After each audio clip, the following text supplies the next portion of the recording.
Whoopi Goldberg mocked John Kennedy's faith on live TV, and his response left her speechless. The stage of The View buzzed with electric anticipation, its sleek design and vibrant lighting casting a glow over the packed audience. The modern glass table and plush chairs radiated a polished energy fitting. For a show known to spark bold conversations, at the heart of it all sat Whoopi Goldberg, titan of American media, her presence commanding, yet approachable, her quick wit and warm smile a beacon for millions. Today's episode promised a deep dive into spirituality and the meaning of life, exploring faith, purpose, and how people navigate their inner world. The audience, a mix of loyal fans and curious newcomers, clapped as the cameras rolled, broadcasting live across the nation. Whoopi, dressed in a flowing, colorful outfit that mirrored her eclectic spirit, exuded confidence. She was in her element, ready to guide the conversation with humor and insight, but beneath her poised exterior lay a plan shared only with her co-hosts and producers to challenge the Christian faith of her special guest, Senator John Kennedy. From Louisiana, known for blunt honesty and deep-rooted values, Kennedy never shied from speaking about his beliefs, even when it stirred controversy. Whoopi, with her sharp intellect and media savvy, saw a chance to put him on the spot, to make him squirm under pointed questions. She believed she could expose his faith as rigid and out of step with a world that celebrates diversity and open-mindedness. What she did not anticipate was that this carefully orchestrated clash would unfold in a way that left her rattled and the audience riveted. As Kennedy stepped on stage, a hush fell over the crowd, his navy suit neat but understated, reflecting a man who valued substance over flash. In his jacket pocket rested a small worn Bible, not for show, but as a quiet anchor, reminding him why he agreed to come. His steps were steady, his expression calm, with a faint smile that hinted at warmth and resolve. The audience clapped politely, but the air was thick with curiosity and expectation. They knew Kennedy was not a typical politician. He wore his faith openly, unafraid of the criticism. It drew. Whoopi greeted him with signature charm, her voice smooth and inviting. She welcomed him with a wide smile. Though her eyes betrayed a glint of strategy, she eased in with warm words about spirituality and purpose. Kennedy settled in, gracefully thanking her, his voice low, warm, touched by the bayou drawl, his posture relaxed but alert, like a man ready for a storm, yet trusting he would stand through it. He sensed this was more than another talk show. He respected Whoopi's influence, her embrace of mindfulness, self-discovery, and universal paths to peace, but he was prepared to stand firm if challenged. Before arriving, he had prayed alone, asking for wisdom and courage to speak truth no matter the cost. This was not about winning, but honoring something greater. Whoopi began with light questions about Louisiana and how he connected with people back home. Kennedy's eyes lit up. He spoke sincerely of farmers, teachers, fishermen who just wanted to care for their families and live their lives. He shared a funny town hall story that made the audience chuckle, their relaxed charm by his down-to-earth manner. Whoopi nodded, but her mind was shifting. She was here for more than pleasantries. The stage lights seemed to sharpen as her tone changed, still warm, but edged with purpose. She praised his connection to his community, then steered straight into the heart of her plan, bringing up his Christian faith.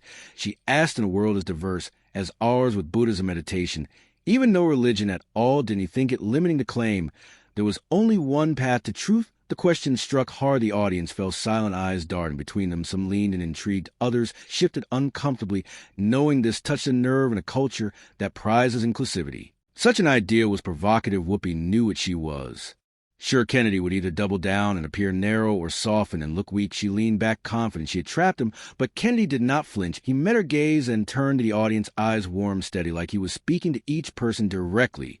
He began slowly telling of Clara, a grandmother from Shreveport raising kids and grandkids alone, working 2 jobs, barely making ends meet, who lost her son, yet walked every Sunday to a little church, not praying for an easier life, but for the strength to keep going. She once told him her faith in Jesus was the only thing that held her together.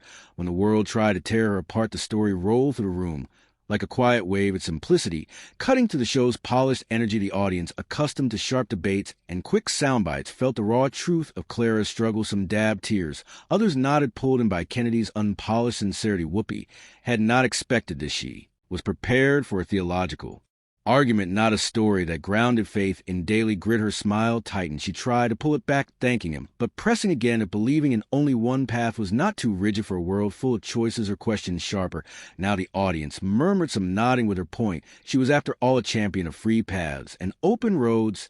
Yet in that moment, it was clear the tide had already turned. Pen-hearted spirituality, a voice for those who sought meaning in meditation, self-help, or eclectic Beliefs was what Whoopi represented, and Kennedy, with his unwavering Christianity, seemed to challenge that whole ethos of acceptance. The crowd felt the stakes rise. But Kennedy did not take the bait. He nodded, acknowledging the weight of her question, then leaned forward, slightly hands clasped, and spoke with a steady voice that carried quiet conviction filling the room. He told Whoopi he was not there to tell anyone they could not choose their own path, but since she had asked about his faith, he had. To be honest, his faith told him Jesus was the way, the truth, and the life, and those were not just words, they were what he had seen change lives like Clara's. He was not forcing on anyone, but he could not keep quiet about something he knew was real. The words landed hard, still in the audience. Some clapped softly, not out of blind agreement, but out of respect for clarity. Others sat silent, absorbing the weight of his conviction. Whoopi's smile faltered, her confidence shaken by his refusal to dodge or deflect she had expected to steer the exchange toward her vision of inclusive spirituality. But Kennedy was shifting the narrative, turning it into something deeper, a moment that demanded attention. Sensing this, she pressed harder, her voice sharper, asking him if by talking about truth, like it was absolute, he was saying millions who found peace in other ways were wrong, or that their beliefs did not matter. It was a masterstroke, a question designed to paint him as judgmental. If he said yes, he might alienate the audience. If he said no, he might weaken his stance. The crowd leaned in, some nodding at Whoopi as she championed the idea that all paths were valid. Kennedy paused, not out of doubt, but to gather his thoughts, then looked at her kindly, but unflinchingly. He told her he did not think it was about who was right or wrong. If he saw someone struggling in deep water, he was not going to tell them, keep swimming your own way. He would throw them a rope. His faith was that rope. It was what he had seen pull people to safety, and he was just offering it to anyone who wanted to grab hold. The analogy was simple, powerful. It cut through the noise with clarity that resonated. The audience broke into scattered applause, some hesitant, others with conviction. Even those who disagreed could not deny the sincerity in his words. Whoopi's composure wavered, her hands gripping the table. She had not expected such a grounded, disarming answer. As the segment neared its close, she glanced at the clock. Realizing she had lost her grip on the conversation, she said they would pick it up after the break, her voice betraying a hint of strain. And as the stage lights dimmed, she looked at Kennedy, her eyes a mix of frustration and reluctant respect. The audience buzzed, knowing what came next would be even more intense. Kennedy, meanwhile, sat quietly, his heart steady, ready for whatever lay ahead. When the light snapped back on the audience, still buzzing, settled in. Whoopi, shaken but determined, tried to reclaim control, welcoming everyone back with a smooth voice that carried a subtle edge. She thanked Kennedy for sharing his Christian beliefs, then went in for a calculated strike, asking if his open talk of faith, especially in his political work, was not just a way to connect emotionally, maybe even to sway voters. It was a question meant to cast doubt on his integrity. The audience stirred, low murmurs running through the crowd.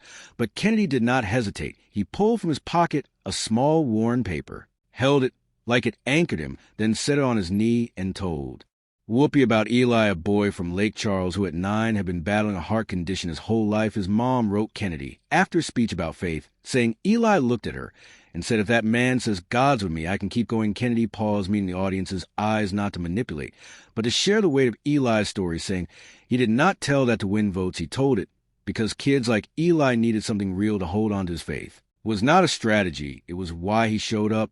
Every day the studio fell silent, some wiping tears, others nodding, moved by the raw truth. Whoopi, thrown off balance, recovered, quickly praised the story, but pivoted again, asking if by emphasizing Christianity as the one true path, he was dismissing millions who found meaning elsewhere. Wasn't that a limited way to see the world? She was trying to pull the discussion back to her ground, where spirituality was a universal journey, and Kennedy's insistence on one path challenged that vision. The audience murmured, some agreeing with Whoopi, but Kennedy did not waver. He leaned back, hands clasped, gave her a look that was both respectful and strong, and asked if she had a friend lost in the storm. Would she tell them, try every road, or point them to the one that led home? The question was simple, but it pierced through the haze. The audience gasped softly, some clapped before they realized it. Kennedy continued, saying his faith was not about shutting doors. It was about showing people the one he had found that had carried him and so many others through the darkest nights. The studio broke into scattered applause, hesitant but heartfelt. Even those who disagreed felt the weight of his sincerity. Whoopi's smile tightened. She tried to counter, pointing out her own advocacy for helping people find peace through mindfulness, community, whatever spoke to them, asking if he thought that was meaningless just because it was not his fate. Her question was another trap, but by then the audience could see the difference between polished talking points and the kind of conviction that stood firm without condemning, and Kennedy was ready to stand there unwavering for as long as it took.